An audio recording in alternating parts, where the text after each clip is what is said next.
আমরা আজকে নবম দশম শ্রেণীর উচ্চতর গণিতের যে দ্বিপদী বিস্তৃতি আছে সেই দ্বিপদী বিস্তৃতির আরেকটা ক্লাস নিয়ে আসছি। আমরা এই ক্লাসে দ্বিপদী বিস্তৃতির কয়েকটা ম্যাথ করাবো। তো আমাদের আজকের যে প্রথম প্রশ্ন, সেই প্রশ্নের মধ্যে বলা হয়েছে এক্স এর ঘাতের ঊর্ধ্বক্রম অনুসারে এখানে যে দ্বিপদী রাশিটা দেওয়া আছে সেটাকে যদি আমরা এক্স কিউব পর্যন্ত বিস্তৃতি করি এবং উক্ত বিস্তৃতির সাহায্যে এত এর আসন্ন মান 4 দশমিক স্থান পর্যন্ত নির্ণয় করি, তাহলে আমাদের এখানে বলছে এক্স এর ঘাতের ঊর্ধ্বক্রম।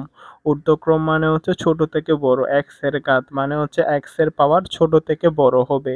এক্স এর পাওয়ার ছোট থেকে বড় হতে হতে কতটুক পর্যন্ত যাবে? এক্স কিউব পর্যন্ত। তো আমাদের এখানে যে দ্বিপদী রাশিটা দেওয়া আছে সেটাকে আমরা বিস্তৃতি করব। হ্যাঁ, এমনভাবে বিস্তৃতি করব যাতে করে এক্স এর ঊর্ধ্বক্রম অর্থাৎ এক্স এর পাওয়ার ছোট থেকে আস্তে আস্তে বড় হয়। ছোট থেকে আস্তে আস্তে বড় হতে হতে কতটুক পর্যন্ত যাবে? এক্স কিউব পর্যন্ত যাবে। তো এক্স কিউব পর্যন্ত এতকে বিস্তৃতি করার পরে ওইটার যে বিস্তৃতির ফলাফলটা পাবো সেই ফলাফলটাকে এত এর আসন্ন মান পর্যন্ত 4 দশমিক মান পর্যন্ত আমরা নির্ণয় করব। এটার সাথে এটা আমরা তুলনা করে ক্যালকুলেশন করে এখান থেকে একটা এক্স এর মান বের করব। বের করার পরে এক্স কিউব পর্যন্ত যে বিস্তৃতিটা পাইছিলাম সেখানে এক্স এর জায়গায় মানটা বসাই দিয়ে ক্যালকুলেশন করলে আমাদের এটার অ্যান্সার চলে আসবে। তো আমাদের যে দ্বিপদী রাশিটা আছে সেই দ্বিপদী রাশিটাকে আমরা এক্স এর ঘাতের ঊর্ধ্বক্রম অর্থাৎ ছোট থেকে বড় অনুসারে আমরা দ্বিপদী উপপাদ্যের সাহায্যে বিস্তৃতি করছি। আমরা জানি এটা হচ্ছে প্রথম আর এটা হচ্ছে সেকেন্ড, তাহলে আমরা জানি প্রথমটার ক্ষেত্রে পাওয়ার কমবে আর পরেরটার ক্ষেত্রে পাওয়ার বাড়বে। তাহলে আমরা এখানে যদি পাওয়ার কমাই 6, 5, 4, 3, আর পরেরটার ক্ষেত্রে হচ্ছে পাওয়ার বাড়বে। পাওয়ার বাড়তে বাড়তে কতটুকু পর্যন্ত যাবে? আমাদের প্রশ্নের মধ্যে বলা হয়েছে যে এক্স কিউব পর্যন্ত এটাকে বিস্তৃত করতে হবে। তাহলে 0, 1, 2, 3, এখান থেকে আমরা এক্স কিউব পেয়ে যাব। তো ওই জন্য আমাদের আর বিস্তৃতি করার দরকার নেই। এখন এটাকে ক্যালকুলেশন করলে আমরা এক্স কিউব পর্যন্ত বিস্তৃতির রেজাল্ট পেয়ে যাব। তো আমরা আমাদের দ্বিপদী রাশিটাকে এক্স কিউব পর্যন্ত বিস্তৃতি করছি। বিস্তৃতি করার পর আমাদের প্রশ্নের মধ্যে বলছিল এক্স কিউব পর্যন্ত বিস্তৃতি করতে, তাহলে আমরা যে দ্বিপদী রাশিটা দেওয়া আছে সেটাকে এক্স কিউব পর্যন্ত বিস্তৃতি করছি। এখন আমরা এই দুটোটাতে ক্যালকুলেশন করে এক্স এর একটা মান বের করব। এক্স এর যে মানটা পাবো সেটা এখানে এক্স এর জায়গায় বসাই দিয়ে ক্যালকুলেশন করলে আমরা এত এর আসন্ন 4 দশমিক মান পর্যন্ত মানটা পেয়ে যাব। তাহলে আমরা শর্ত মতে দিয়ে আমাদের এখানে যে দুইটা দেওয়া আছে সেখান থেকে আমরা ক্যালকুলেশন করে এক্স এর মান বের করছি। এখন এক নাম্বার যে সমীকরণটা আমরা দিয়েছিলাম ওখানে এক নাম্বারে এক্স এর জায়গায় -0.01 বসাই দিলে আমাদের আসন্ন 4 দশমিক স্থান পর্যন্ত মান চলে আসবে। তাহলে আমরা 1.9975 হোল টু দি পাওয়ার 6 এর আসন্ন মান 4 দশমিক স্থান পর্যন্ত নির্ণয় করে কত পাইছি? 63.5215।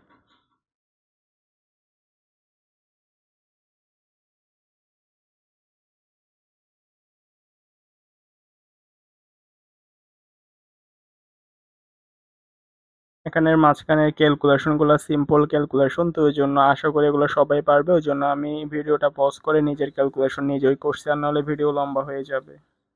আমাদের প্রশ্নের মধ্যে চাইছিল কি? প্রশ্নের মধ্যে চাইছিল আমাদের যে দ্বিপদী রাশিটা দেওয়া আছে সেটাকে আমরা এক্স এর ঊর্ধ্বক্রম অনুসারে অর্থাৎ এক্স এর ঘাত ছোট থেকে বড়, ঊর্ধ্বক্রম মানে হচ্ছে ছোট থেকে বড়, তাহলে আমরা আমাদের প্রশ্নের মধ্যে চাইছিল এখানে যে দ্বিপদী রাশিটা দেওয়া আছে সেটাকে এক্স এর ঘাতের ঊর্ধ্বক্রম অর্থাৎ এক্স এর ঘাতের ছোট থেকে বড় অনুযায়ী এক্স কিউব পর্যন্ত বিস্তৃতি করব। বিস্তৃতি করার পরে এটা তুলনা করে যে এক্স এর মান বের হবে সেই মানটা বিস্তৃতির এক্স এর জায়গায় বসায় ক্যালকুলেশন করে ওইটার 4 দশমিক স্থান পর্যন্ত মান নির্ণয় করতে বলছে। তাহলে আমরা যে দ্বিপদী রাশিটা দেওয়া ছিল সেটাকে এক্স কিউব পর্যন্ত বিস্তৃতি করছি।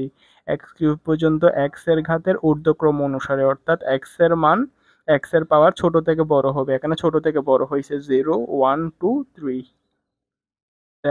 এক্স আমাদেরকে বলছে বিস্তৃতিটাকে এক্স কিউব পর্যন্ত নির্ণয় করতে, তাহলে আমরা এক্স কিউব পর্যন্ত বিস্তৃতি নির্ণয় করছি। বিস্তৃতি নির্ণয় করার পরে যে বিস্তৃতিটা পাইছি সেটাকে এক নাম্বার সমীকরণ দিয়েছি। তারপরে বলছে এটা তুলনা করে এক্স এর মান বের করতে। আমরা এক্স এর মান কত পাইছি? -0.01। তাহলে এখন যে এক নাম্বার সমীকরণের মধ্যে যে এক্স এর মান যেটা পাইছি ওটা এক্স এর জায়গায় বসাই ক্যালকুলেশন করে এত এর বিস্তৃতির 4 দশমিক স্থান পর্যন্ত মান হচ্ছে 63.5215। এটাই হচ্ছে ম্যাথের অ্যান্সার। তো এটা হচ্ছে আমাদের আর একটা ম্যাথ যেখানের মধ্যে বলছে 1 + x/4 whole to the power n এর বিস্তৃতির তৃতীয় পদের সহগ চতুর্থ পদের সহগের দ্বিগুণ। তাহলে আমাদের এখানে পাওয়ারে যে n আছে আমাদের সেই n এর মান বের করতে বলছে এবং বিস্তৃতির পদ সংখ্যা বের করতে বলছে। তাহলে আমরা জানি কোনো একটা বিস্তৃতির ক্ষেত্রে পাওয়ার n হলে পদ সংখ্যা তার চেয়ে এক বেশি হয়, অর্থাৎ পাওয়ার n হলে পদ সংখ্যা হবে n+1। তাহলে আমাদের এখানের মধ্যে বলছে এত এর বিস্তৃতি তৃতীয় পদের সহগ চতুর্থ পদের দ্বিগুণ, অর্থাৎ ইনডাইরেক্টলি ভাবে বলাই আছে আমাদের যে দ্বিপদী রাশি আছে সেটাকে চতুর্থ পদ পর্যন্ত বিস্তৃতি করতে হবে।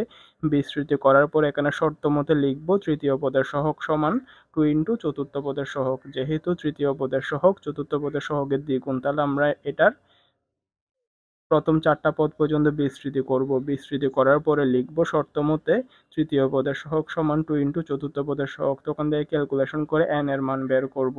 n এর মান যত হবে বিস্তৃতির পদ সংখ্যা তার চেয়ে এক বেশি হবে, কারণ আমরা আমাদের বিগত ক্লাসগুলোতে দেখাইছিলাম যদি পাওয়ার যদি 8 থাকে তাহলে বিস্তৃতির পদ সংখ্যা হয় 8+1 মানে 9।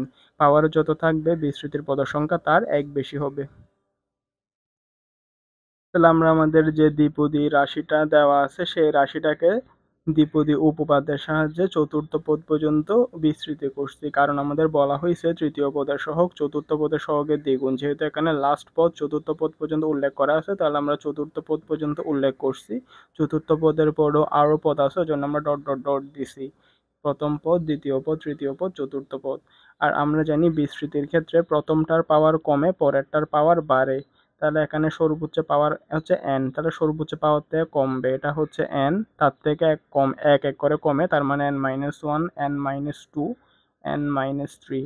আমাদের এখানে 1 এর উপর পাওয়ার যত থাকুক আমাদের সেটা চিন্তা করার কোনো দরকার নেই, কারণ 1 এর উপর পাওয়ার 1 থাকলে যেমন এটার মানের কোনো পরিবর্তন হয় না, 1 এর উপর পাওয়ার 100 থাকলেও মানের কোনো পরিবর্তন হয় না। তাহলে এখানে 1 এর ক্ষেত্রে 1 এর উপরে পাওয়ার n n-1 n-2 1 এর উপর পাওয়ার যাই থাকুক ওটার মানের কোনো পরিবর্তন হয় না, ওই জন্য আমরা 1টাকে বাদ দিয়ে চিন্তা করব। তাহলে আমরা কি দেখতেছি, আমরা জানি প্রথমটার ক্ষেত্রে পাওয়ার কমে আর পরেরটার ক্ষেত্রে পাওয়ার বাড়ে, 0 থেকে আস্তে আস্তে বাড়বে, তাহলে এটা হচ্ছে 0 1 2 3।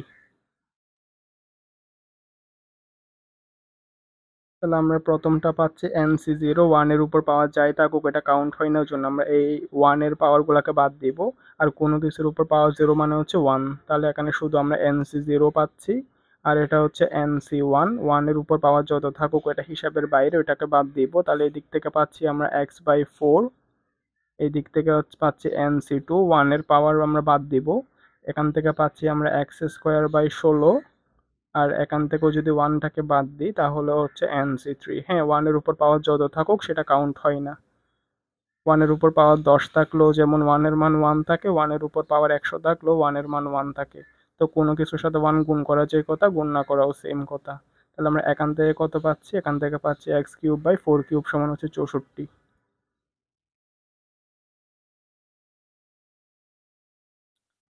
তো আমাদের প্রথম চারটা পদ পর্যন্ত বিস্তৃতি করতে বলছে, আমরা বিস্তৃতি করে ফেলছি। বিস্তৃতি করার পর আমরা দেখবো আমাদের প্রশ্নের মধ্যে কি বলছে। এত এর বিস্তৃতির তৃতীয় পদের সহগ চতুর্থ পদের সহগের দ্বিগুণ বলছে। হ্যাঁ, তাহলে আমাদের এটা প্রথম পদ, এটা দ্বিতীয় পদ, এটা হচ্ছে আমাদের তৃতীয় পদ, এটা তৃতীয় পদ, এটা হচ্ছে আমাদের চতুর্থ পদ। আমাদেরকে বলছে তৃতীয় পদের সহগ চতুর্থ পদের সহগের দ্বিগুণ। এখানে সহগ কোনগুলা? হ্যাঁ, এক্স হচ্ছে চলক, তাহলে আমরা এক্স বাদ দিয়ে হিসাব করব। এখানে সহগ হচ্ছে এক্স বাদ দিয়ে বাকি যেগুলো আছে সেগুলা, আর এখানে সহগ হচ্ছে এক্স বাদ দিয়ে যেগুলো আছে সেগুলা। এক্স হচ্ছে চলক, এক্স কোনো সহগ না।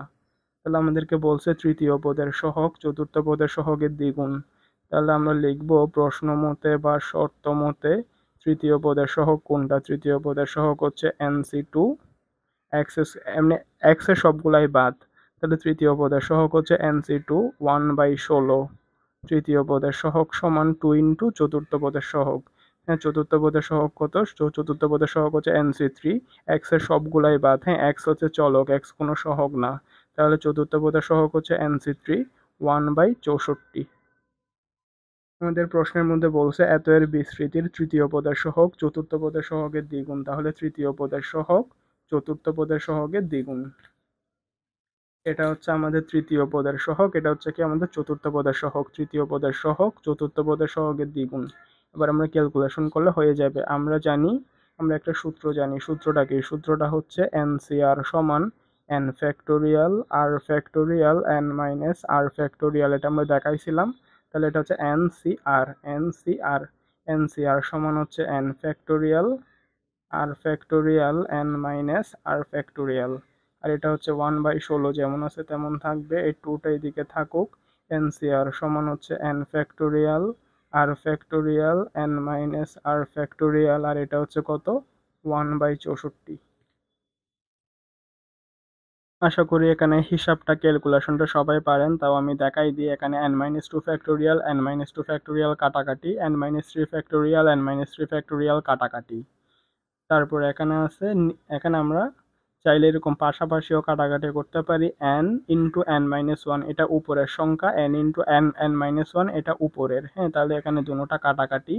তারপর আমাদের চাইলে আমরা নিচে নিচেও কাটাকাটি করতে পারি। 16 4 16 64, তাহলে এখানে থাকবে 4, আর এখানে 2টা হচ্ছে নিচের সংখ্যা, এখানেও 2টা হচ্ছে নিচের সংখ্যা, তাহলে আমরা এরকম কাটাকাটি করতে পারি। তারপর এদিকে 2টা উপরের সংখ্যা, এদিকে 4টা হচ্ছে নিচের সংখ্যা, তাহলে আমরা এটাকে কাটাকাটি করলে 1/2 থাকে। তাহলে আমরা এখানে ফাইনালি কাটাকাটি করার পরে পাইছি কি আমাদের এদিক থেকে কোনো কিছু বেঁচে নাই, এদিকে সবগুলো চলে গেছে। এদিকে n-2 আছে, এদিকে একটা 3 আছে, এদিকে একটা 2 আছে, তাহলে আমরা এদিকে যেহেতু কোনো কিছু বাকি নাই, এদিকে আমরা লিখবো 1/1।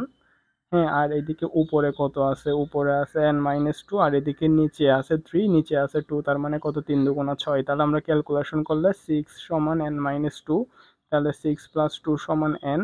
তাহলে আমাদের বলছিল n এর মান বের করতে, অর্থাৎ পাওয়ার বের করতে, তাহলে 6 2 8। আমরা জানি পাওয়ার যত হয় পদ সংখ্যা তার চেয়ে 1 বেশি হয়, এখানে পাওয়ার যেহেতু n, তাহলে পদ সংখ্যা হবে কত n+1। পাওয়ার n পদ সংখ্যা হবে n+1, মানে 8+1 মানে হচ্ছে 9। তাহলে আমরা লিখবো আমাদের যে দ্বিপদী রাশিটা দেওয়া ছিল সেটার ক্ষেত্রে যেহেতু পাওয়ার n, তাহলে আমরা জানি পাওয়ার n হলো পদ সংখ্যা n+1 হয়, তাহলে পাওয়ার যেহেতু 8, তাহলে পদ সংখ্যা হবে কয়টা 9টা। তো এটা হচ্ছে আমাদের সেই প্রশ্নটা যেখানের মধ্যে বলা হয়েছিল এই এই দ্বিপদীটার বিস্তৃতি করে যে বিস্তৃতিটা পাবো সেটার তৃতীয় পদের সহগ চতুর্থ পদের দ্বিগুণ। তাহলে আমরা এটাকে বিস্তৃতি করছি, চতুর্থ পদ পর্যন্ত বিস্তৃতি করছি। বিস্তৃতি করার পর আমাদের প্রশ্নের মধ্যে বলা হয়েছিল তৃতীয় পদের সহগ চতুর্থ পদের সহগের দ্বিগুণ। তাহলে আমরা লিখছি তৃতীয় পদের সহগ সমান চতুর্থ পদের সহগ ইন্টু 2। তাহলে এখান থেকে ক্যালকুলেশন করে আমরা n এর মান পাইছি কত 8। আমরা জানি n এর মান যত হবে পদ সংখ্যা তার চেয়ে 1 বেশি হবে। এখানে n হচ্ছে পাওয়ার, হ্যাঁ পাওয়ার যত হবে পদ সংখ্যা তার চেয়ে 1 বেশি হবে। এখানে পাওয়ার হচ্ছে 8, তাহলে পদ সংখ্যা কত, পদ সংখ্যা হচ্ছে 9। আমাদেরকে বলছিল n এর মান বের করতে, তাহলে আমরা n এর মান পাইছি 8। আমরা জানি পাওয়ার যত হবে পদ সংখ্যা তার চেয়ে 1 বেশি হবে, তাহলে n+1 মানে কত 8+1 মানে হচ্ছে 9।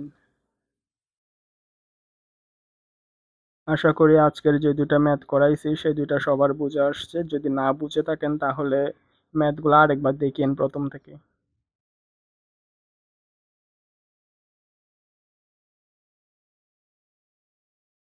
একটা ম্যাথ যদি একবার না বুঝেন তাহলে ভিডিওটা দুই একবার দেখলে ম্যাথটা এমনিতেই বোঝা চলে আসবে। আর আমরা দ্বিপদী বিস্তৃতির ক্ষেত্রে এই চ্যাপ্টারে যে যে কয় টাইপের ম্যাথ আছে সেই কয় টাইপের ম্যাথের গুলো আমরা ভিডিও করে করে ক্লাস দিচ্ছি। তো আমরা আমাদের প্লেলিস্ট আকারে চ্যানেলে দেওয়া আছে, যদি কেউ না বুঝে থাকেন তাহলে চ্যানেলে গিয়ে আমাদের আগের যে কয়টা ক্লাস করাইছি দ্বিপদী বিস্তৃতি সেগুলোও দেখে আসতে পারেন, তাহলে এমনিতেই বুঝে যাবেন।